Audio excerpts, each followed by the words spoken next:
نحمده ونستعينه ونستغفره ونؤمن به ونتوكل عليه ونعوذ بالله من شرور أنفسنا ومن سيئات أعمالنا من يهده الله فلا مضل له ومن يضلل فلن تجد له وليا مرشدا ونشهد أن لا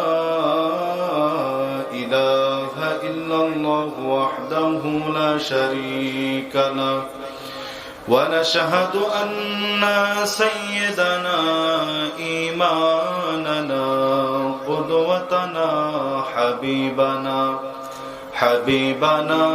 طبيبنا وطبيب أرواحنا محمد الذي أرسله بالحق بشيرا ونذيرا وداعيا إلى الله بإذنه وسراجا منيرا فقد قال الله تعالى في كلامه المجيد وبرهانه التوحيد সকলে আমার সাথে বলেন আউযু বিল্লাহি মিনাশ শাইতানির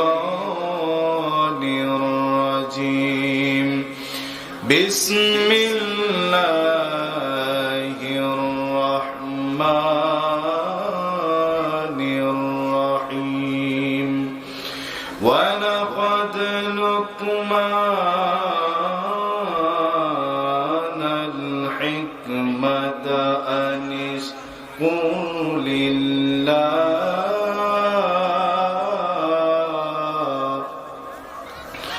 ওয়া মান ইয়াশকুর ফাইন্নামা ইয়াশকুরু লিনাফসিহি ومن كفر فإن الله غني حميد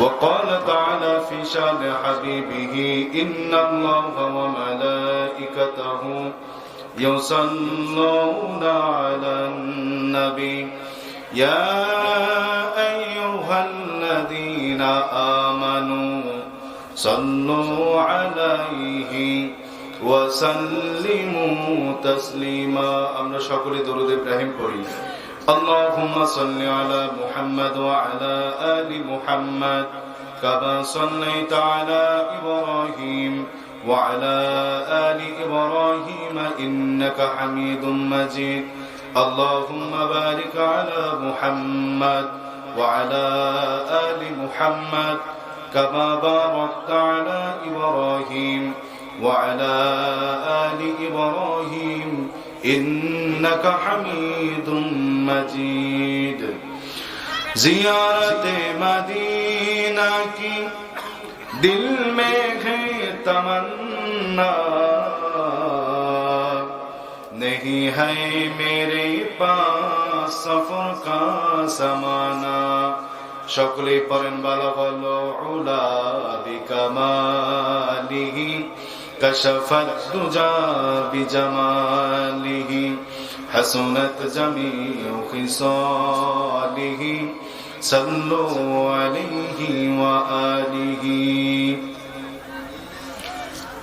ঐতিহ্যবাহী নীলফামারী জেলার ডোমার উপজেলা পূর্ব চিকনমাটি উদানপাড়া শাহী জামে মসজিদ ও প্রবাসী বন্ধু জোটের উদ্যোগে সপ্তম বার্ষিকী 2 দিন ব্যাপী ঐতিহাসিক তাফসীরুল কোরআন মাহফিলের আজ দ্বিতীয় রজনীর সম্মানিত সভাপতি আলহাজ মোহাম্মদ নাসিরুল ইসলাম, সাবেক সভাপতি অত্র শাহী জামে মসজিদ, আজকের মাহফিলের প্রধান অতিথি অধ্যক্ষ মাওলানা আব্দুল সাত্তার, জেলা আমির নীলফামারী বাংলাদেশ জামাতে ইসলামী ও অধ্যক্ষ ডিমলা ইসলামিয়া কামিল মাদ্রাসা, আতা আল্লাহু উমরাহু ওয়া বারাকাল্লাহু ফি হায়াতি, জোরে বলেন আমিন। আজকের মাহফিলের আমার পূর্বে আলোচনা করেছেন, অত্যন্ত গুরুত্বপূর্ণ একটি বিষয়ে আলোকপাত করেছেন আমার প্রিয় বন্ধুবর মাওলানা মনোয়ার হোসেন আজাদী, এবং আমার পরে কথা বলবেন গতকাল যিনি বিশেষ মুফাসসির ছিলেন আমার প্রিয় ভাই মাওলানা মোহাম্মদ আবু সাইদ। আজকের মাহফিলের প্রধান মুফাসসির হযরত মাওলানা মনোয়ার হোসেন মুমিন সাতক্ষীরা, তিনিও প্রায় কিছুক্ষণের মধ্যে আমাদের মাঝে উপস্থিত হবেন। তো আসুন, আপনারা যারা বিভিন্ন জায়গা থেকে আজকের এই মাহফিলে এসে আসন গ্রহণ করেছেন, পর্দার আড়ালে অবস্থানরত শ্রদ্ধেয়া মা এবং বোনেরা, আসুন আমরা দলমত নির্বিশেষে সেই মহান আল্লাহর দরবারে শুকর গুজার করছি। সকলে জবান ছেড়ে খুলে পড়ছি আলহামদুলিল্লাহ। আলহামদুলিল্লাহর আওয়াজ গতকালকের থেকে কিন্তু অনেক কম হয়েছে। আওয়াজকে কম দিয়ে যাবেন, আরেকবার পড়ে নিচ্ছি আলহামদুলিল্লাহ। দরুদ ও সালাম পেশ করছি সেই মহান মানবের প্রতি, যিনি হলেন উম্মতের কান্ডার, রহমতের ভান্ডার, নবীদের সর্দার, যিনি হলেন সাইয়্যিদুল মুরসালিন, খাতামান নবিয়্যিন, রাহমাতুল লিল আলামিন, যিনি হলেন বিশ্ব মানবতার মুক্তির দূত, যিনি হলেন সর্বকালের সর্বযুগের সর্বশ্রেষ্ঠ মানব। আমরা তার শানে সকলেই পড়ছি সাল্লাল্লাহু আলাইহি ওয়াসাল্লাম। যেহেতু সময় খুবই কম, কালকের মতো যেহেতু লং টাইম নাই, এই জন্য ভূমিকা আমি সংক্ষেপ করে নিলাম। যে সূরাটি আমি তেলাওয়াত করেছি সেই সূরা থেকে আমরা সংক্ষিপ্ত মৌলিক কিছু আলোচনা শুনবো ইনশাআল্লাহ। আমি যে সূরাটি তেলাওয়াত করেছি এই সূরাটির নাম হলো সূরা লোকমান। সূরাটির নাম কি? সূরা লোকমান। কোরআনুল কারীমের সিরিয়াল অনুযায়ী আমরা জানি কোরআনের 114টি সূরা। তো 114টির সিরিয়াল মেইনটেনের দিক দিয়ে এই সূরাটি হলো 31 নাম্বার। এই সূরাটি হলো মাক্কি। নবীজির জীবনের দুইটি পর্ব, একটি হলো মাদানী আর একটি হলো মাক্কি। তো এই সূরাটি হলো সাধারণত মাক্কি। এই সূরার আয়াত সংখ্যা হলো 34। তো এই সূরার নামটি লোকমান নামকরণ করা হয়েছে একজন ব্যক্তির নামে, যিনি ছিলেন ওলি। অর্থাৎ কেউ কেউ বলেছেন যে তিনি নবী ছিলেন, আবার কেউ কেউ বলেছেন ওলি ছিলেন, কিন্তু সবচেয়ে গ্রহণযোগ্য মত অনুযায়ী হলো যে তিনি একজন ওলি ছিলেন। আল্লাহ রাব্বুল আলামিন কোরআনুল কারীমের মধ্যে 8 জন ব্যক্তির নামে 8টি সূরা নাজিল করেছে। এর মধ্যে 6 জন হলো 6 জন নবীর নামে, আর 2 জন হলো 2টা ওয়ালির নামে। একজন হলো মহিলা ওয়ালি, আরেকজন হলো পুরুষ ওয়ালি। মহিলা ওয়ালি হলো হযরত ঈসা আলাইহিস সালামের মা হযরত মারিয়াম আলাইহাস সালাম, আর পুরুষ ওয়ালি হলো এই লোকমান হাকিম। তো এই লোকমান লোকটার নামে সূরাটি কেন নাজিল করলেন? এই লোকটার কিছু বৈশিষ্ট্য ছিল। কি ছিল? বৈশিষ্ট্য ছিল। এর মধ্যে 1 নাম্বার বৈশিষ্ট্য হলো লোকটি ছিল খাটো, লোকটি ছিল কালো। 2 নাম্বার, লোকটি ছিল কালো। 3 নাম্বার, লোকটির নাক হলো চ্যাপ্টা। 4 নাম্বার, লোকটার পা ছিল ফাটা। 5 নাম্বার, লোকটা একজন গোলাম ছিলেন। 6 নাম্বার, তিনি একজন রাখাল ছিলেন। এই 6 জন বৈশিষ্ট্য। আচ্ছা বলেন তো, এরকম গুণে গুণান্বিত কোন ব্যক্তিকে আপনার মেয়েকে যদি বিয়ের প্রস্তাব দেয়, তাকে কি আপনার মেয়েকে আপনি দেবেন? আর জোরে বলেন, দেবেন? দেবেন না। তাহলে আল্লাহ কেন এই ব্যক্তিটির নামে সূরা নাজিল করলেন? আমরা ইতিহাস পড়লে জানতে পারি যে 3 জন ব্যক্তি কালো ছিলেন। হাদিসের মধ্যে পাওয়া যায় এই 3 জন ব্যক্তি হলো সমস্ত কালো মানুষের মধ্যে সর্বশ্রেষ্ঠ কালো মানুষ। সুবহানাল্লাহ পড়েন। 1 নাম্বার কালো ছিলেন হযরত বেলাল হাবশী, যার ঘটনা তো আমরা জানি। 2 নাম্বার কালো হলো হযরত ওমরের বেলাল, আর 3 নাম্বার কালো হলো এই লোকমান, যার কথা তো আমরা শুনবই। আমার ভাইরা, আমার বন্ধুগণ, 3 জন কালো মানুষকে আল্লাহ রাব্বুল আলামিন পৃথিবীর সব কালো মানুষের মধ্যে শ্রেষ্ঠত্ব দান করেছে। এর মধ্যে 1 নাম্বার হলো হযরত বেলাল। এই বেলালের ঘটনা তো আমরা সকলেই জানি। 2 নাম্বার হলো হযরত ওমর রাদিয়াল্লাহু তাআলা আনহুর রাখাল। তিনি কেমন কালো মানুষ ছিলেন হযরতে বেলাল যেমনি ভাবে কালো ছিলেন তিনিও কিন্তু তেমনি কালো ছিলেন, তিনিও একজন রাখাল ছিলেন। আল্লাহ রাব্বুল আলামিন প্রত্যেক নবীর মাধ্যমে ছাগল চড়িয়ে নিয়েছেন।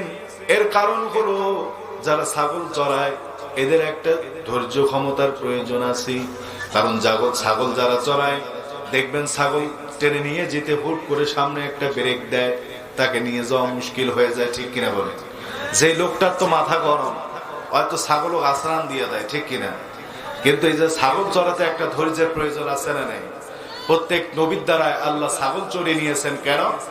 এরা হলো জাতি চড়াবে, জাতি চড়াতে এদের ধৈর্য ক্ষমতা প্রয়োজন। এই জন্য ধৈর্য ক্ষমতা বাড়ানোর জন্য আল্লাহ তাআলা এদের দ্বারা ছাগল চড়িয়ে নিয়েছেন। সুবহানাল্লাহ পড়ে। এই হযরত ওমরের গোলাম একজন রাখাল ছিল, তিনি তার মালিকের 500 ছাগল 1000 ছাগল চড়াইতেন। একদিন হযরত ওমর রাদিয়াল্লাহু তাআলা আনহু তাকে গিয়ে বলছে, হযরত ওমরের একটা বৈশিষ্ট্য ছিল, তিনি রাতে করে প্রত্যেকদিন এলাকার মধ্যে ঘোরাঘুরি করত। কোন মানুষটা সুখে আছে, কোন মানুষটা দুঃখে আছে, এগুলো তিনি খোঁজ খবর নিতেন। একদিন ওই রাখালের কাছে গিয়ে বলছে, তুমি তো একজন রাখাল, এই 500 বকরি হতে যদি একটা বকরি তুমি আমাকে দাও, 500 বকরি হতে যদি 10টা বকরি তুমি আমাকে দাও, তাহলে আমি তোমাকে 100 স্বর্ণ মুদ্রা দেব। রাখাল ডাক দিয়ে বলল, আপনাকে আমি চিনি না, আপনি যেই হন, কিন্তু আমার কথা হলো আপনাকে যদি আমি 10টা ছাগল দিয়ে দিই তাহলে আমার মালিকের কাছে আমি কি জবাব দেব? আমি এটা কখনো করতে পারবো না। এইবার হযরত আমিরুল মুমিনিন ডাক দিয়ে বললেন, আমার 10টার প্রয়োজন নাই, 5টা ছাগল দাও। 5টা ছাগল যদি আমাকে দাও আমি তোমাকে 100 স্বর্ণ মুদ্রায় দেব। এইবার রাখাল ডাক দিয়ে বলল, আমি যদি আপনাকে 5টা ছাগল দেই আমি আমার মালিককে কি জবাব দেব?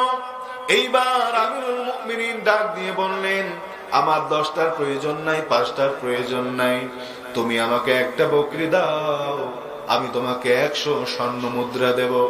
তোমার মালিককে তুমি বলবা, মালিক যখন আমি ছাগলগুলো রাস্তা দিয়ে নিয়ে আসছিলাম একটা নেকড়ে ছাগলকে খেয়ে ফেলেছে, তোমার মালিককে তুমি সিস্টেম দিতে পারবা, বুঝ দিতে পারবা, তোমার মালিক এটা মেনেও নেবে। এইবার গোলাম ডাক দিয়ে বলল, আমিরুল মুমিনিন, আমি আপনাকে চিনি না, আপনি কে? কিন্তু আপনার কথার উত্তর হলো, আমি যদি আমার মালিককে কোনোভাবে বুঝ দিয়া দিলাম যে একটা ছাগলকে বাঘ খেয়ে ফেলেছে, আমার মালিক বিশ্বাসও করলো, আর কিন্তু আমার কথা হলো আমার মালিককে আমি কোন প্রকারে সেটেল দিয়ে দিলাম, কিন্তু আমি একজন যিনি হলো সবকিছু উপর থেকে দেখতেছে, ওই মালিককে আমি কেমনে সেটআপ দেব? সুবহানাল্লাহ। এইবার হযরত আমিরুল মুমিনিন তার মালিকের কাছে চলে গেলেন। মালিকের কাছে গিয়ে বলছে, এই যে গোলাম আপনি রেখেছেন, এই গোলামকে আমি কিনে নিতে চাই, আপনি কয় টাকা দামের বিনিময়ে গোলামকে বিক্রি করবেন? তার মালিক বলল, আহারে কত বোকা মানুষ, যে গোলামের চেহারা দেখলে মানুষের রুচি নষ্ট হয়ে যাইত, যেই গোলামের চেহারা দেখলে মানুষের রুচির বিকৃতি ঘটে যেত, এই গোলামকে যে কিনতে চায় নিঃসন্দেহে এটা কখনো চালাক মানুষ হতে পারে না। হযরত আমিরুল মুমিনিন ওই গোলামকে কিনে নিলেন, ওই গোলামকে কিনে নিয়ে সঙ্গে সঙ্গে মুক্ত করে দিলেন। হযরত আমিরুল মুমিনিনের চেহারা যখন গোলাম দেখতে পারলেন, গোলাম এবার রাগ দিয়ে বললেন, আমিরুল মুমিনিন, আমি আপনাকে চিনতে পারি নাই, আপনি যেহেতু আমাকে মুক্ত করেছেন, সুতরাং এই যে বাকি জীবনটা আমি স্বাধীনভাবে কাটাতে চাই না, যদি বাকি জীবনটা আমি আপনার পিছনে কাটায় দেই তাহলে নিঃসন্দেহে আমি সিরাতাল মুস্তাকিমের মধ্যে অটল থাকব। এই গোলামের চেহারাও ছিল কালো, কিন্তু মনটা ছিল দুধের মতো শব্দবে সাদা। আমার ভাইয়েরা, এই বেলালেরও চেহারা ছিল কালো, কিন্তু মনটা ছিল অনেক নরম, মনটা ছিল অনেক সাদা। এই জন্য নবীজি যখন জান্নাত জাহান্নাম ভ্রমণ করলেন, জান্নাতের মধ্যে যখন যায় কার জানি পায়ের আওয়াজ শুনতে পায়, নবীজি হযরত জিবরাইলকে বললেন, ভাই জিবরাইল, এই যে জান্নাতের মধ্যে কার স্যান্ডেলের আওয়াজ শোনা যায়? নবীজির কথার উত্তরে জিবরাইল বললেন, এটা আর অন্য কোনো মানুষ নয়, এটা হলো আপনার কালো সাহাবা হযরতে বেলাল। তাহলে একবার চিন্তা করেন, যাদের চেহারা এত সুন্দর, এত কালো হওয়ার পরও এরা জান্নাতি, তার মানে এদের মনটা ধবধবে সাদা ছিল, ঠিক কিনা বলে? তাহলে গেল দুইজন কালো মানুষের কথা। এইবার আসেন আমরা যার আলোচনা শুনছি, লোকমান হাকিমের কথা আমরা শুনি। এই লোকমান হাকিমকে আল্লাহ রাব্বুল আলামিন বলেছেন, লোকমান তুমি নবুয়ত চাও নাকি হিকমত চাও? লোকমান আলাইহিস সালাম বলেছে, আল্লাহ আমি হিকমত চাই। এবার হিকমতটা কি জিনিস? একদিন তার মালিক মনে মনে চিন্তা করলো, এই লোকমান হাকিমের কাছে এত মানুষ আসে কেন? প্রত্যেকদিন তার কাছে এত মানুষ গোটো হয় কেন? এই লোকমান হাকিমের মধ্যে কি এমন বৈশিষ্ট্য আছে? তার মালিক লোকমান হাকিমকে ডাক দিয়ে বলল, এই যে আমি দুইটা ছাগল দিলাম, একটা ছাগল জবাই করে সেখানের পবিত্র জিনিসগুলো তুমি আমার কাছে নিয়ে আসো। লোকমান হাকিম ছাগলটি জবাই করলেন, ছাগলটি খানিয়ে ফেললেন। তার মালিকের কাছে প্রথমে কলিজাটা নিয়ে আসলেন, এরপর জিহ্বাটা নিয়ে আসলেন। মালিককে বললেন, শরীরের মধ্যে এই জিনিসটা, এই দুইটা জিনিসই হলো সবচেয়ে বেশি পবিত্র। এইবার তার মালিক ডাক দিয়ে বলল, 2 নাম্বার যে ছাগলটা তোমাকে দিয়েছি, ওই ছাগল থেকে সবচেয়ে নিকৃষ্ট জিনিসটা তুমি নিয়ে আসো। এইবার লোকমান হাকিম ছাগলটি জবাই করলেন, ছাগলটির মধ্যে ওই আবার পূর্বের মতো কলিজাটা নিয়ে আসলেন, আবার জিহ্বাটা নিয়ে আসলেন। তার মালিক ডাক দিয়ে বলল, লোকমান তোমার কোনো কথা আমি বুঝলাম না, তোমাকে সবচেয়ে পবিত্র জিনিসটা নিয়ে আসতে বললাম, তুমি পূর্বে তুমি কলিজাটা নিয়ে আসলা এবং জিহ্বাটা নিয়ে আসলা, সবচেয়ে নিকৃষ্ট জিনিসটা নিয়ে আসতে বললাম, তুমি ওই পূর্বের মতো কলিজাটা নিয়ে আসলা এবং জিহ্বাটা নিয়ে আসলা, কারণটা কি? লোকমান হাকিম ডাক দিয়ে বলল, মালিক একটা মানুষের যখন সে মনে মনে চিন্তা করে, যখন সে মনে মনে ভালো ভালো চিন্তা করে, নেক চিন্তা করে, জিকির করে, যখন এই জিহ্বা দিয়ে আল্লাহকে স্মরণ করে, যখন এই জিহ্বা দিয়ে আল্লাহর গুণগান গায়, তখন এই জিহ্বাটার মতো পবিত্র জিনিস আর কোনো দেহ হতে পারে? এইবার 2 নাম্বার হলো, এই অন্তর দিয়া যখন বাজে চিন্তা করে, এই অন্তর দিয়া যখন অসৎ চিন্তা ভাবনা করে, তখন এই মনটার মতো নাপাক, এই মনটার মতো নিকৃষ্ট আর কোন জিনিস হতে পারে? আর এই জিহ্বাটা হলো এই জন্য অপবিত্র, এই জিহ্বাটা হলো এই জন্য নিকৃষ্ট, যখন এই জিহ্বা দিয়া তোমার প্রশংসা না করে নেতার প্রশংসা করে, যখন এই জিহ্বা দিয়া তোমার প্রশংসা না করে মানুষের প্রশংসা করে, যখন এই জিহ্বা দিয়ে মানুষের গীবত গায়, যখন এই জিহ্বা দিয়ে তোমার নাফরমানি করে, তখন এই জিহ্বার থেকে শরীরের মধ্যে আর কোন নিকৃষ্ট জিনিস থাকতে পারে? এই জন্য মানুষের শরীরের মধ্যে সবচেয়ে পবিত্র জিনিস হলো 2টা। 1 নাম্বার হলো কলব, 2 নাম্বার হলো জিহ্বা। আপনার কলব পবিত্র হলে আপনার সবকিছু পবিত্র হয়ে যাবে। এই জন্য আমরা উযু করি, আমাদের কলব পবিত্র হয় না, কিন্তু সর্বপ্রথম আগে কলবকে পবিত্র করার প্রয়োজন আছে না নাই? কলব পবিত্র আমরা কেমনে করব? এইবার তার মালিক লোকমান হাকিমকে ডাক দিয়ে বলল, আহারে এত বড় হিকমতপূর্ণ একজন মানুষ আমি আগে কখনো দেখি নাই। এই হিকমতপূর্ণ মানুষকে আর গোলামি করতে দেওয়া যাবে না, একে এখন আমি মুক্ত করে দিলাম। যাও যাও, তোমার মধ্যে যে প্রতিভা আছে, তোমার মধ্যে যে হিকমত আছে, এই হিকমত গুলো এখন তুমি মানুষের কাছে প্রচার করে দাও। সুবহানাল্লাহ পড়েন। লোকমান হাকিম মুক্ত হয়ে গেল, বিয়ে করলেন, আল্লাহ রাব্বুল আলামিন তাকে একটি ছেলে সন্তান দান করলেন। তার সন্তান এইবার তার বাবাকে ডাক দিয়ে বলে, বাবা আপনি তো শুধু মানুষদেরকে হিকমত শোনান, মানুষদেরকে নসিহত করেন, এইবার আপনি আমাকে একটা নসিহত করেন। তার ছেলেকে তিনি নসিহত করলেন, কত সুন্দর নসিহত করলেন। এই নসিহতটা আল্লাহ কোরআনে কোট করে দিলেন। সুবহানাল্লাহ পড়েন। লোকমান হাকিম এইবার তার ছেলেকে বলছেন, وَإِذْ قَالَ لُقْمَانُ لِابْنِهِ وَهُوَ يَعِظُهُ يَا بُنَيَّ لَا تُشْرِكْ بِاللَّهِ إِنَّ الشِّرْكَ لَظُلْمٌ عَظِيمٌ। সুবহানাল্লাহ পড়েন। এইবার লোকমান হাকিম তার ছেলেকে বলছে, ওহে আমার বৎস, তুমি আল্লাহর সাথে শিরক করিও না। নিঃসন্দেহে শিরকটা হলো বিরাট বড় জুলুম, কারণ মান ইউশরিক বিল্লাহ ফাকাদ হারামাল্লাহু আলাইহিল জান্নাহ। যে ব্যক্তি আল্লাহর সাথে শিরক করলো, সে নিজের কপালেই নিজেই জান্নাতকে হারাম করে ফেললো। নাউজুবিল্লাহ। আমার ভাইয়েরা কত সুন্দর একটা নসিহত তার ছেলেকে করেছে। আমরা আমাদের ছেলেদেরকে নসিহত করি, চালাক হবা, কখনো বোকা সাজবা না, কিভাবে চালাক হতে হয়, কিভাবে মানুষকে ঠকাতে হয়। আমরা আমাদের ছেলেদেরকে এইরকম উপদেশ আমরা দিয়ে থাকি, ঠিক কিনা বলেন? কিন্তু লোকমান হাকিম তার ছেলেকে কি উপদেশটা দিলেন? তিনি বললেন, কখনো আল্লাহর সাথে শিরক করিও না, কারণ শিরকটাই হলো বিরাট বড় জুলুম। কোরআন এবং হাদিস রিসার্চ করে শিরকের যেই সংজ্ঞাটি আমি পেয়েছি, শিরকের যেই ব্যাখ্যাটি আমি পেয়েছি, শিরক হলো সাধারণত দুই প্রকার। কথা বলেন, কয় প্রকার? শিরক হলো দুই প্রকার।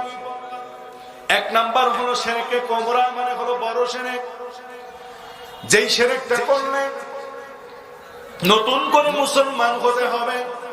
দুই নাম্বার হলো শিরকে সগরা, মানে হলো ছোট শিরক, যেই শিরকটা করলে তওবা ছাড়া আল্লাহ মাফ করবে না।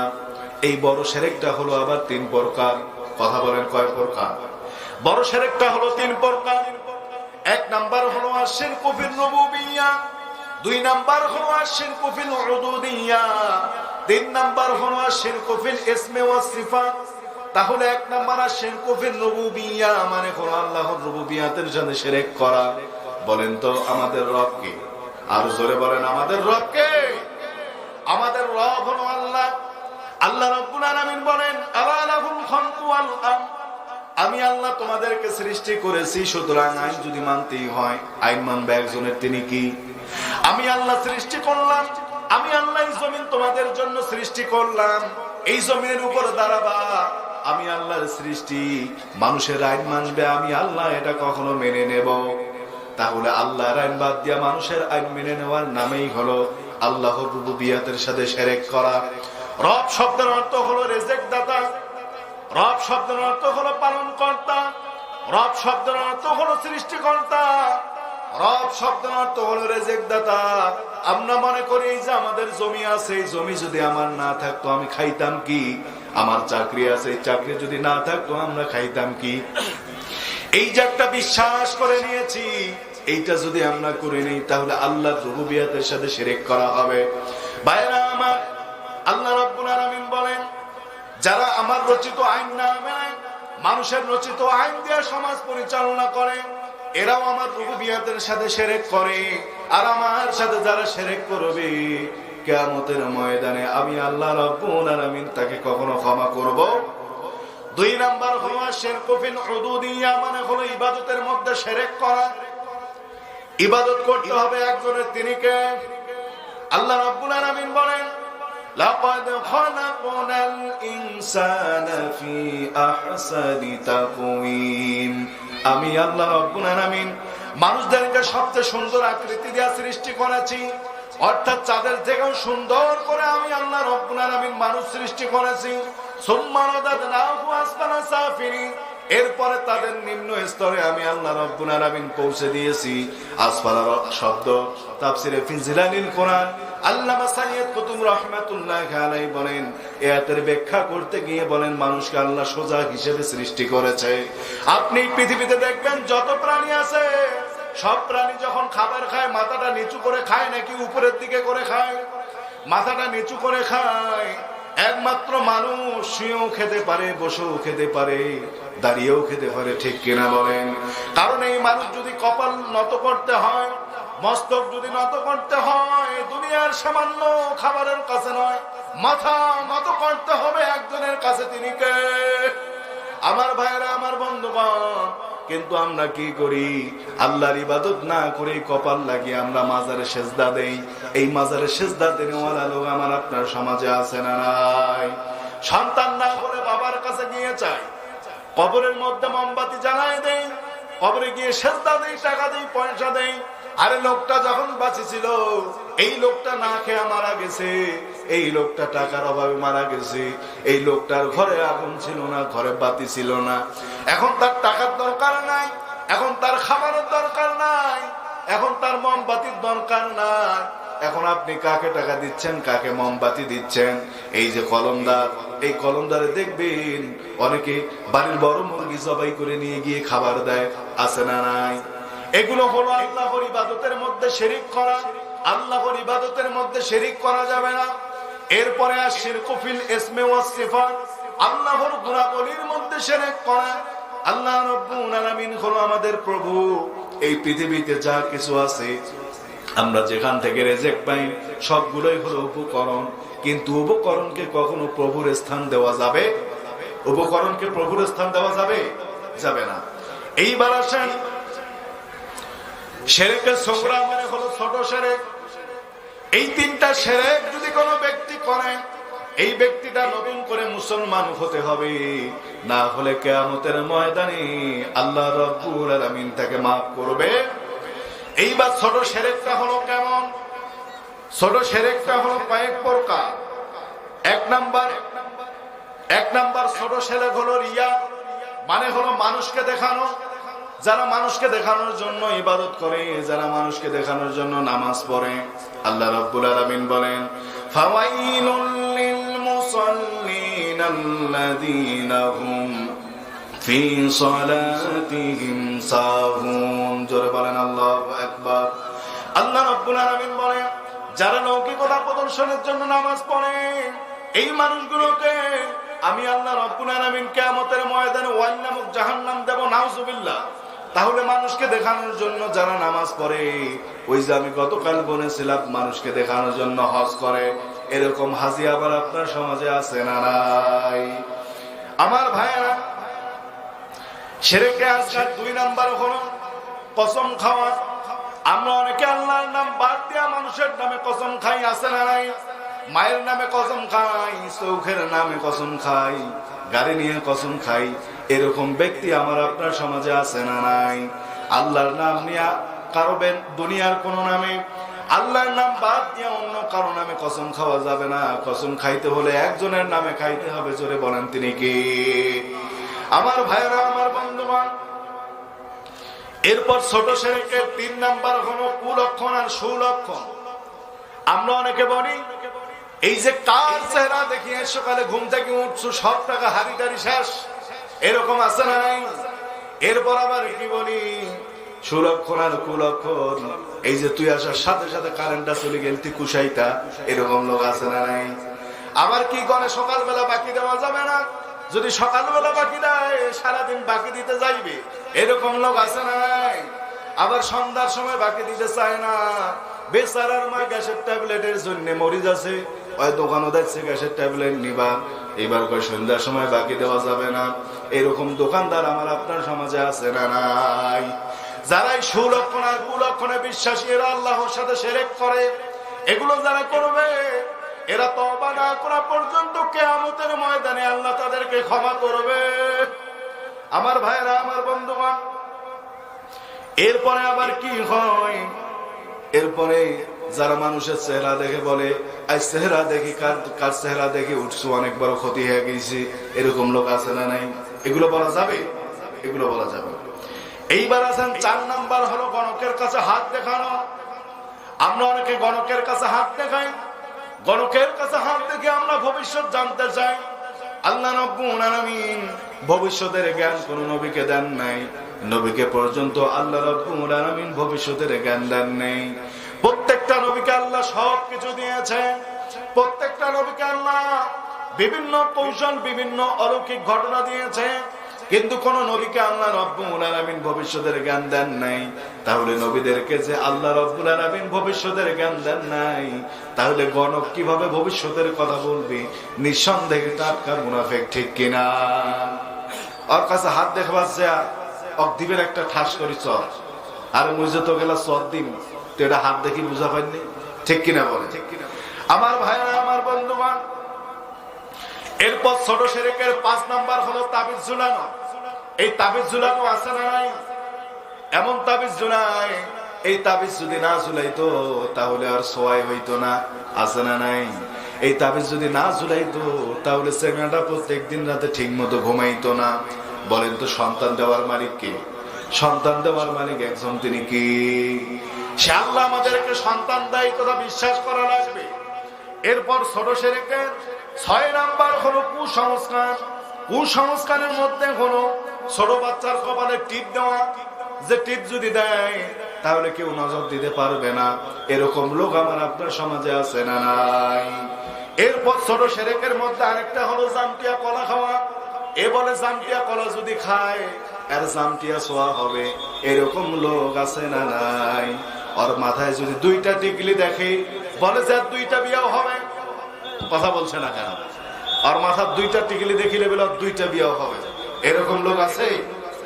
আমার ভাইরা, আমার বন্ধুরা, ছোট শিরকের মধ্যে আরেকটা হলো এই যে পরীক্ষার দিন ওর মাও ডিম খুশি সিদ্ধ করে দিচ্ছে, কয় সিদ্ধ ডিম খায় পরীক্ষা দেওয়া যাবে না, কারণ সিদ্ধ ডিম খেয়ে যদি পরীক্ষা দেয় তাহলে পরীক্ষার মধ্যে সব গোল্লা লাগবে।